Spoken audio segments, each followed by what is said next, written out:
Möhtərəm, əziz, izzətli möminlər, cümə günü əzan saatına qədər, əzan vaxtına qədər inşallah yenə xatırlatmamızı edəcək. Allah'tan arzu və istəyi budur ki, bu xatırlatma həm onu edənə, həm də dinləyənlərə fayda və xeyir versin. Bugünkü mövzumuzu sui zənn, pis zənnə həsr edəcəyik. Ümumən zənn haqqında da danışacağıq. Və Allah Azze ve Celle'nin Kur'an-ı Kerim'in Hucurat suresindeki 12. ayesini inşallah ki dikkatinize çaktırıram. Uca Allah birçok alimin Kur'an-ı Kerim'in beyannamesi olarak, əxlaqi beyannamesi olarak adlandırdığı Hucurat suresinden 12. ayesinde Uca Allah belə beyan edir. Estaizu billah. Ya eyyühellezine amenu ijtenibu kethiran minel-zann inne ba'del-zann ismun ve la tecessesu ve la yagtab ba'dukum ba'da أيحب أحدكم أن يأكل لحم أخيه ميتا فكرهتموه واتقوا الله إن الله تواب رحيم صدق الله العظيم. Allah Azze ve Celle bu ayet-i kerimede ey iman getirenler, zennin bazisinden çekinin, zennin bazisinden çekinin. Çünkü zənnin çoxusu günahdır. İndi sizə bir sual vermək istəyirəm. İstənilən şəxs cavab verə bilər. Narahatçılıq yoxdur burada. Şərt deyil, o doğru olsun, fərqli olsun. Zənn nə deməkdir? Biz zənn deyəndə nə ağlımıza gəlir? Fikir mi ağlımıza gəlir? Xəyal ağlımıza gəlir. Necə bir xəyal ağlımıza gəlir zənn deyəndə? Yaxşı da olur, pis de olur. Doğrudur. Zənn xəyal məhsulu demək deyir. Zənn yaxşı da ola bilir, pis de ola bilir. Amma bizim qulaqdan eşitdiyimiz bilgiler esasen Müslümanlarda belə bir düşünce formalaştırıb ki, zənn dedinsə demək bu pisdir. Çünkü o kadar suizən ifadesi istifade olmuştur ki, insanlar elə güman edirlər ki, zənn deyəndə Allah razı olsun. Zənn deyəndə elə bilirlər ki, ancaq pis düşünce olmalıdır. Ama biz bilirik ki hüsnü zənn de var. Sui zənn de var, hüsnü zənn de var. İndi bugünkü mövzumuz sui zənndir. İki kelimeden ibaret bir ifadedir. Su'un pis demektir. Xəbis, pis, bəd. Zənn de bildiğimiz güman. En güzel Azerbaycan dilinde ifadesi gümandır. Lakin zənn sözünün müxtəlif mənalarını söyləyə bilərik. Şübhələnmək mənası var zənn sözündə. Qəti bilgiyə çatmaq üçün zənn eləmək var. Qəti, dəqiq bilgiyə, məlumata çatmaq üçün zənn etmək ifadəsi var. Zənn etmək. Bir kimsəni ittiham etmək. Ama hələ bəlli deyil bu yaxşı ittihamlı, pis ittihamlı. Ümumiyyətlə bir insan haqqında zənnə düşürsənsə, onu ittiham edirsən. Və yaxud da bir şey haqqında qənaət gətirmək, şübhə, təxmin etmək, ehtimal etmək, xəyal düşünmək. Bir şey haqqında əsası yoxdur, əsli yoxdur, bir xəyal düşünürsən. Bunlar hamısı zən sözünün Azərbaycan dilimizə mənalarıdır. Suizən isə pis qənaət deməkdir. Pis qənaət, pis güman, pis ehtimal, pis xəyal, bədgüman. Bəd sözü fars dillərindən keçib, bədgüman. Dilləri bədgüman olan. Bədgüman, pis güman bəsləmək. Bəs bu ifadə, bu söz suizən dini ədəbiyyatımızda, istilahda, yəni din buna hansı mənanı qazandırmışdır? Dində bu hansı mənaya gəlir?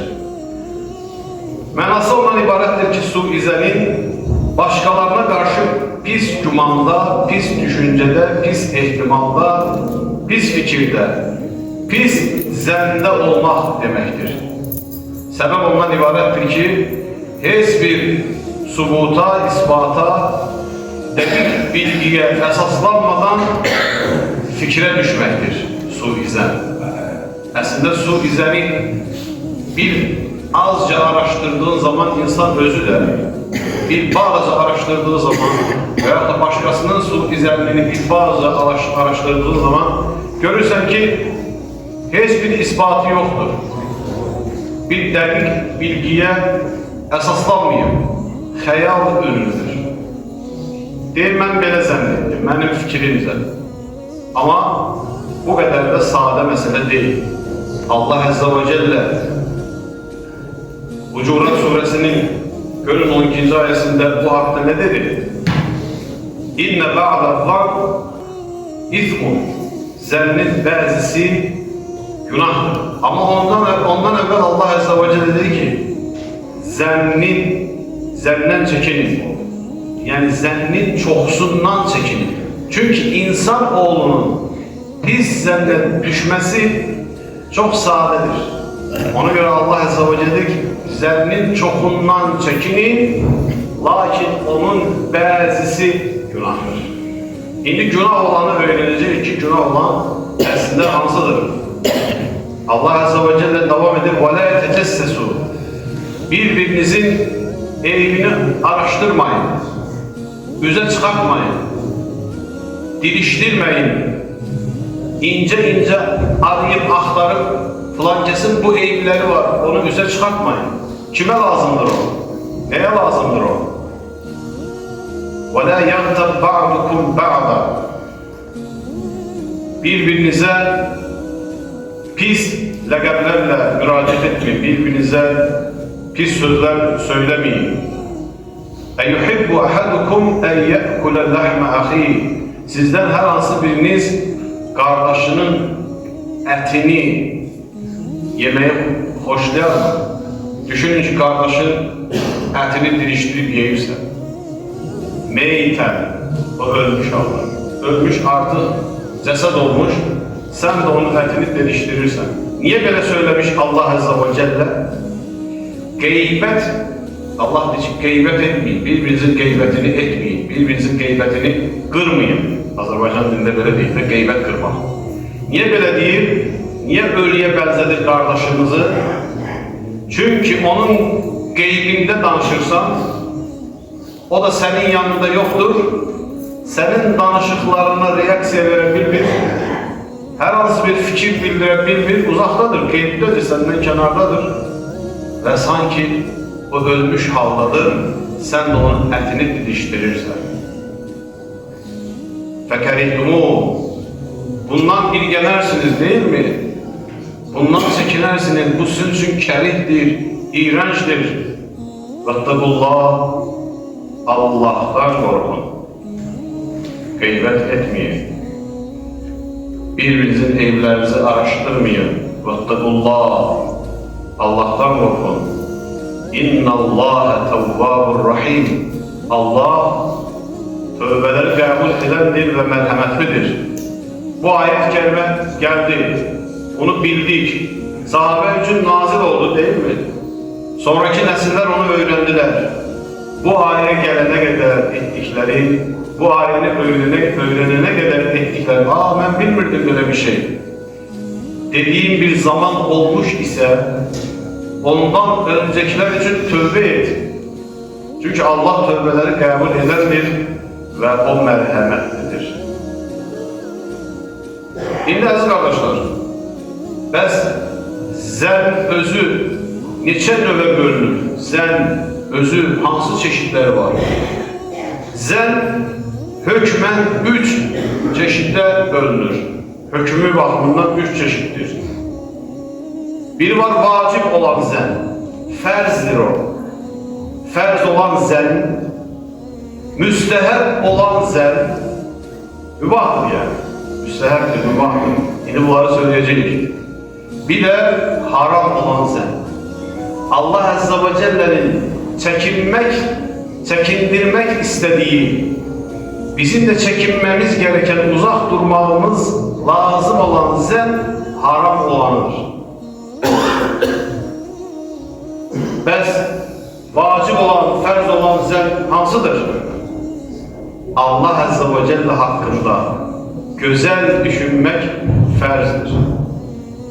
İman eden bir müminin uca Allah hakkında güzel düşünmesi vaciptir, fərzdir.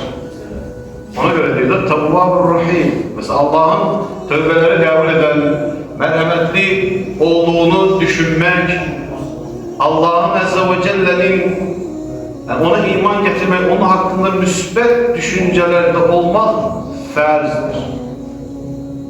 Müstehab olanı nedir? Yani mübah olanı ne demektir? Beğenilen sen veyahut da savab veya günah kazandırmayan, etmesen hiçbir sana hayırlı ve zararı olmayan zən bir Müslüman hakkında hiçbir şey düşünmemek, onun barisinde sakit durmak, sükutta durmak, bu özü mübah olan zəndir. Eğer bunu sen müsbete çevirip savab kazanmak istesen, o zaman müsbet düşünmelisin ki savab kazanırsın. Onun hakkında yaxşı şeyler düşünmelisin ki savab kazanırsın. Lakin bu fərz değil. Ama haram olan var. Haram olanı ise bir Müslüman kardeşin hakkında pis düşüncede olmak. Bu haramdır. Allah Azze ve Celle hakkında onun Resulları, Allah Azze ve Celle'nin kitabı, onun şuarları, şeair-i İslam, İslam'ın elametleri hakkında biz zende olmak, bu ise haramdır. Allah dedi ki bundan çekinin. Ve ona göre dedi ki, zennin çoxundan çekinin, çünkü insan zenne, pis zenne düşmeye çok yakındır. Ehtiyatlı olmamız gereklidir. Uca Allah Kur'an-ı Kerim'de 20 ayette zən kelimesi hakkında zikretmiştir, bahsetmiştir. Kur'an-ı Kerim'de 20 yerde zən kelimesi zikrolunmuştur. 50'ye yakın ayette ise bu kelimeden emele gelen, zən kelimesinden emele gelen ifadeler yer almıştır. Birçok ayette bu ifadeler vehim, şüphe, hayal, hülya manasındadır. Bazılarında ise bilik manasındadır. Qəti, elm, bilgi manasındadır. Bazılarında ise inan manasındadır. İnanmak manasında istifade olmuştur. Bazılarında ise heç bir sübutu, esası olmayan, qətiyyətə əsaslanmayan qənaət, şübhə, təxmin və ehtimallar barəsindədir. Allah Resulü sallallahu aleyhi ve sellem hədis-i şəriflərinin birində, hansı ki İmam Müslim, Allah ona rəhmət eləsin, o səhihində bir yaxşılıq bölməsində, bir babında, bir bölməsində 28. hədisdə rivayet edilmişdir. Ve həmin hədis Əbu Hureyre radiyallahu anh'ın rivayetiyle yazılmıştır kitaba. Deyir ki Allah Resulü sallallahu aleyhi ve sellem İyyâkum ve zanne, zəndən çəkinin. zəndən çəkinin. فَإِنَّ الظَّنَّ həqiqətən zənn əqdəbul hədis. Sözlərin ən yalanıdır. Bir insan yalan danışar, zənn ilə danışdığı yalan sözlərin ən yalanıdır. Çünki əsası yoxdur, qətiyyəti yoxdur, isbatı yoxdur, sübutu yoxdur. Bu hədis-i şərifdə Allah Resulü sallallahu aleyhi ve sellemin qəsd etdiyi zənn su-i zənndir. Haram olan zənndir. Yine Allah Resulü sallallahu aleyhi ve sellem devam edir ki, birinizin danışığına gizlice kulak asmayın. Eyiblerini araştırmayın. Birbirinize karşı övünüp lovgalanmayın. Bu da belalardan biridir. İnsan bazen boyuyla, bazen giyimiyle, bazen elindeki telefon ile başkalarına karşı övünür. Olabilir kolundaki saat olsun. Olabilir ki övlatlarıyla olsun. Miniyi, maşını ile olsun. Olmaz. Lovgalanmak qətiyyən Allah'ın sana verdiği nimetler ile lovgalanmak ne için olmaz? Çünkü Allah verir bunu. Allah verir. Biz de Allah'a aidik. İnna lillahi ve inna ileyhi raciun. Biz de Allah'a aidik ve ona kaydedecek. Bizim yanımızda bizimle beraber ne koysalar bize ait değil. Vefat ederken, dünyamızı değişerken, bizim yerimizi lüks eleseler, komfort eleseler, orada bir bulaq çekseler, ışık çekseler, ne bileyim ne istesek koysalar bize aidiyeti yoktur. Çünkü yok biz. Yetti yani. O bu sebepten de bizim elimizde olan nimetlerle lovgalanmak yoktur. Bizim ömrümüz de bir nimettir.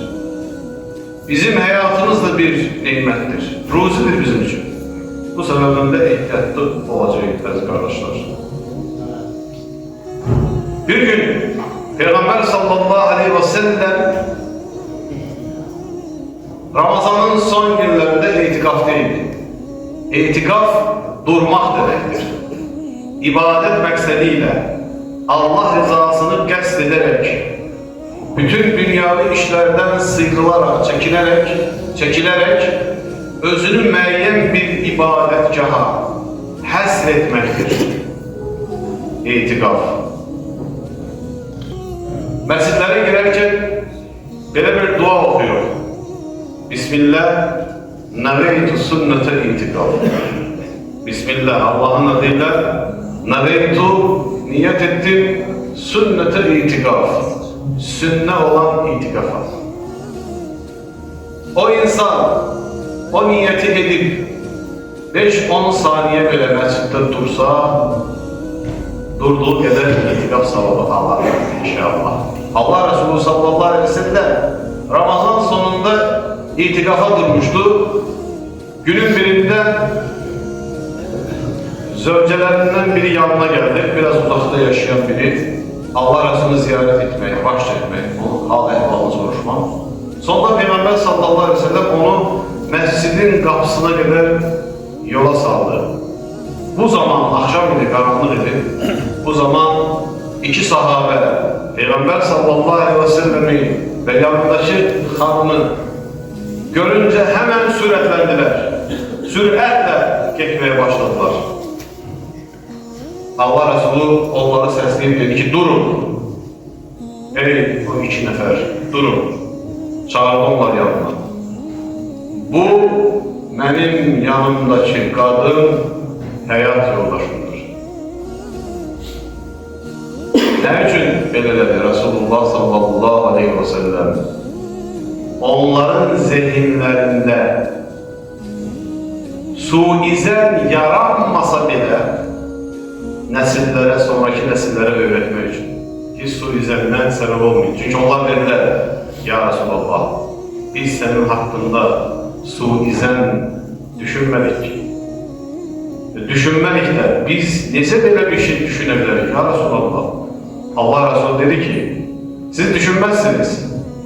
Ama şeytan gezir. İnsanın damarlarında kanın gezdiği kimi her yerde var değil mi? Kan.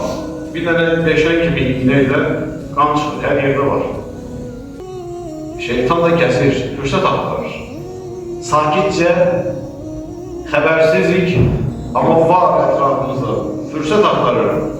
Fürsəti dırnak arası öz xeyrinə qiymətləndirmək, değerlendirmek için şeytan fürsət aktarır. Allah Resulü da sallallahu aleyhi ve sellem o kapını bağlamak için yanındaki benim hayat yoldaşımdır diye onlara bildirmiştir.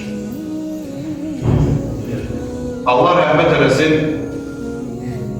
Tabiinin büyük alimlerinden Besreli Hasan el-Besri, Allah ona rahmet eylesin, deyirdi ki, onun bir sözü var, deyir ki, biz kardeşimizden bize bir haber gelende, birisi bir haber getirir, bize bir haber getirende, biz onun hakkında müsbet düşünme için 70 kapı aktarardık. 70 sebep, 70 bahane aktarardık ki aman da onun hakkında pislerle kapılmayalım. Öz dövrünün insanlarını qəsd edir ki, biz tabi'in nesli belə ederdik. Şimdi bazen biri bize haber getirir. Yani haberi neredeyse tutup getirmek söhbəti değil. Yanımızda danışır. Falan kesin qeybətini verir. Biz de şirin qulaq asırıq. Birdən ayrılırıq. Belki de hiç ayrılmırıq. Ona göre hemen oradan bir işare edip ayrılmak lazımdır. Ayrılmak lazımdır qeybət məclisini. Bərəkət yok, xeyir yok, fayda yok. Tam tersine hüsnü şehadet etmek lazımdır. Hüsnü zənn etmek lazımdır. Ona göre bir Müslüman vefat ettiği zaman onun cenazesini kılarken Müslümanlar bazen böyle bir adet etmişler. Demişler ki, ey cemaat, bu insanı nece bilirdiniz?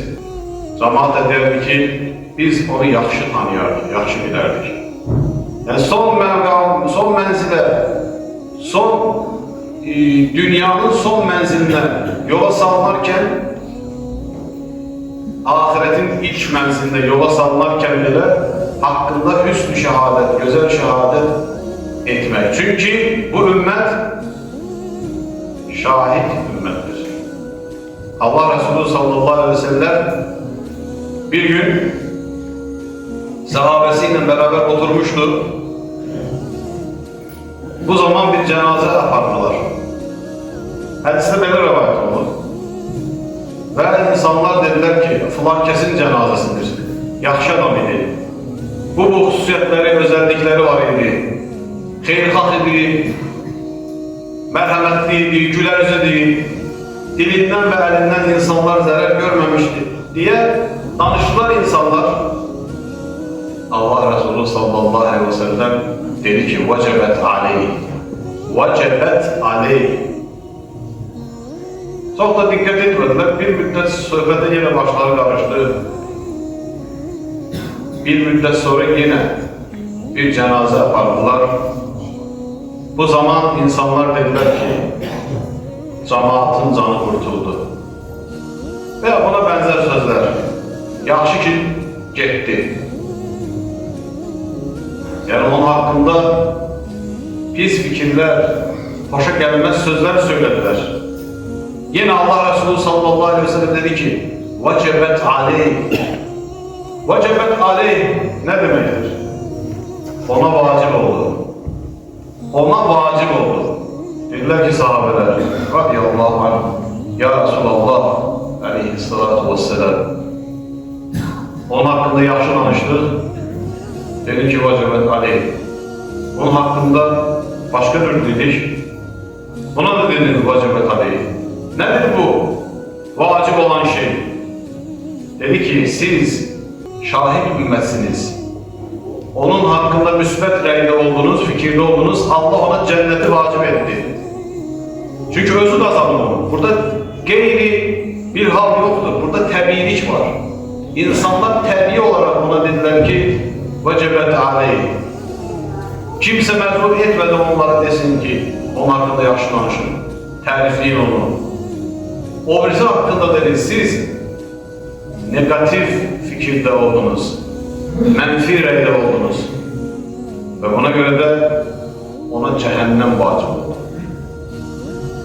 İndi insanoğlu özü fikirləşməli ki mən başkalarının mənim hakkında pis zəndə olmasına səbəb olmayacağım. Mən elə yaşayacağım ki, elə davranacağım ki başkaları mənim hakkında pis zən bəsləməyəcək. Ona göre Allah Resulü sahabəni çağırdı radiyallahu anhına. Dedik gəlin bura, yanındaki zövcəmdir. Özü pis zənnə səbəb olmaqdan uzaq oldu. Ümmətə də öyrətdi bunu.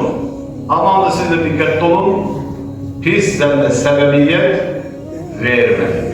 Allah bize asanlıq nəsib etsin.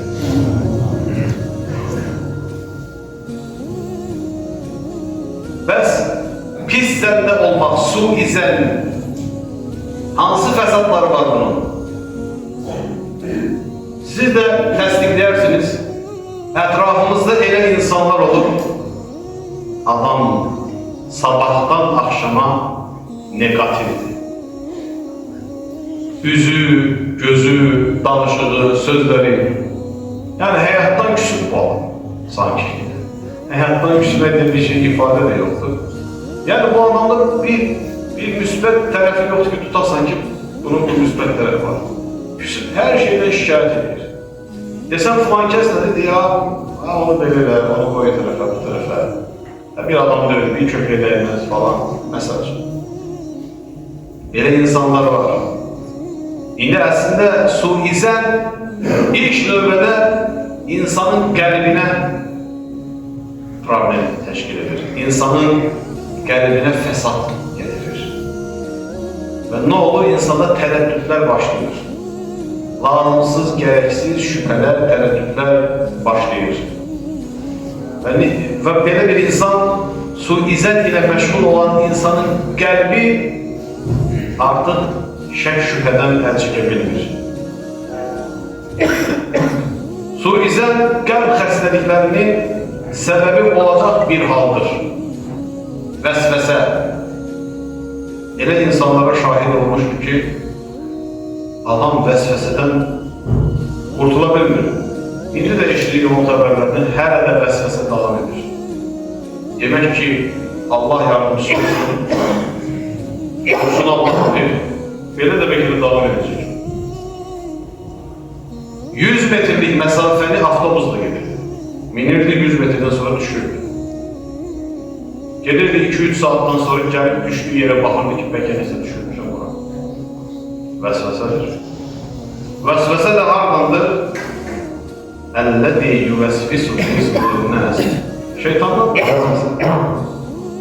Artık bu insan özüne bir çare tapmalıdır. Allah'a yalvarmalıdır gece gündüz ki bundan kurtulsun. Veyahut da kardeş olur der ki benim değil. Usul almışam, gelmişim sıkmışam, namaz falan kılmışam. Bir de yanlışıyor ki belki kulağımın arkası yumamışım. Allah Allah. Ne bileyim belki parmağımın arasını yumamışım. Ya kardeş kurtul bu şeyden. Böyle bir hayat olmaz. Bu tamamen vesvesedir. Yani bunun da aslında kaynağı insan bir yerde su-i-zənnidir. Allah bilir onun kalbine artık o xəstəliklər kalbine sirayət edir. Ve kalbini bürüyür. Bilirsiniz Allah Resulü sallallahu aleyhi ve sellem insan bedeninde bir et parçası var. O yaxşı olanda beden de yaxşı olur. Bütün cisim yaxşı olur. Ve huvel o nedir? Ve huvel kalbdir. İndi biz ona ürək deyirik, değil mi? Ürək, qəlb, ürək. Yəni, bir-birindən əlaqəli sözlər və ifadələrdir. Diqqətli olacaq. Eyib araşdırmaq. Eyib araşdırarsan, səndə xəstəliyə səbəb olar. Yəni, mikroblu bir sahədə gəzəndə nəticə nə olur? O mikrob da sənə bulaşır. Bir-birinin arxasına, bir-birinin arxa çevirmək, küsmək, nifrət, düşmənçilik, qeybət, dedikodu, insanın günah işləməsinə zəmin hazırlayır. İnsanı xətalı hərəkət etməyə sövq edir. Və əlbəttə ki, bunun nəticəsində bir çox ictimai fəsadlar ortaya çıxır. Bir dənə qeybət edirsən, bir dənə yalan danışırsan, o yalanı götürür başqasına danışır, zəncirvari şəkildə bir də baxırsan ki, yaxşı bir adam olub pis bir insan. Şimdi bunu bir adama deyir 40 dəfə dəli desən, dəli olmasa da axırda qəbul edəcək ki, doğrudan mən dəliyim deyir. Çünki mən haqqında belə danışım. Ona görə də yalan, əsla yalan danışma olmaz. Tövsiyə etmək nədir? Yəni, bundan qurtulmağın yolu nədir? Tədbiri nədir? Haqqında dəqiq bilgi və məlumat yoxdursa, o şübhədən, səndən çəkinməliyik. Bilmirəm. Qardaş, xəbərim yoxdur, mən bilmirəm. Ən gözəli olur. Əli radiyallahu anh deyir ki, bilmədiklərimi ayağımın altına qoysaydım, başım ərşə dəyərdi. Əli radiyallahu anh deyir. Elmin şəhəri Resul sallallahu aleyhi ve sellem Əli radiyallahu anh'ın qapısı. Bilmədiklərimi ayağımın altına qoysaydım, başım ərşə dəyərdi. Gör, nə qədər çox şeyi bilmədiyini söylüyor, qəbul edir. Ama biz bir dənə kitab okuyan kimi, o əllamə, olur alim. Bizdən başqa heç də bilmir. Ehtiyatlı olacaq əziz qardaşlar. Dil var ha. Dil, başın bəlası, bədənin bəlası, qolun, ayağın bəlası. Qəlbimizi, zeynimizi gözəl düşüncəyə təhrik etməliyik. Özümüzü elə təhrik etməliyik ki, qəlbimiz gözəl düşünsün. Fikirlərimiz gözəl olsun. Üst düşən, inan ki, bir adam haqqında yaxşı düşün. O yaxşı olmasa belə, heç nə itirməzsən. Tam tərsinə, əksinə bəlkə də savab qazanırsın. Amma pis zənnə düş. Alimlərin əksəriyyəti deyir ki, qəlb ilə belə düşünmək günaha səbəb olur. Bu elə bir məsələdir. Qəlbdən keçirirsən ki, filan kəs belədir, nə bilim, görəsən, Quran-ı Kərimdə filan ayə, filan surə səhv demək falan, Peyğəmbər bu hədisi görəsən necədir, nə cürdür, filan alim görəsən bunu niyə deyildir. Bir qəlbdə pis düşüncə və təfəkkür formalaşdırmaq özü günahdır. Çünki suizən və onun kimi xəstəliklər qəlbin əməlidir. Qəlbin əməlidir. Ehtiyatlı olacaq. 3 nəfər bir yerdə olanda 2 nəfər fısıldaşmayacaq. İnsanların fikrində, düşüncəsində sual yaradacaq, töhmətə səbəb olacaq hallardan, yerlərdən, hərəkətlərdən uzaq duracaq. Başqa birini həddən artıq tərifləmək, mədh etməkdən çəkinəcək. Bunu eşidən şəxslərdə adam haqqında qeyri-dəqiq məlumatlar formalaşdıra bilər. Adam keyfiyyətli bir insan deyil, yaxşı insan deyil, danışırsan. Bir nəfər vardı, onun haqqında mənim yanımda olanda deyirdilər ki, o belədir.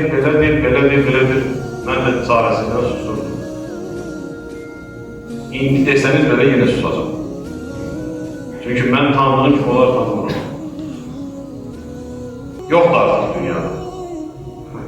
Ona görə problem müəyyən qədər azalır.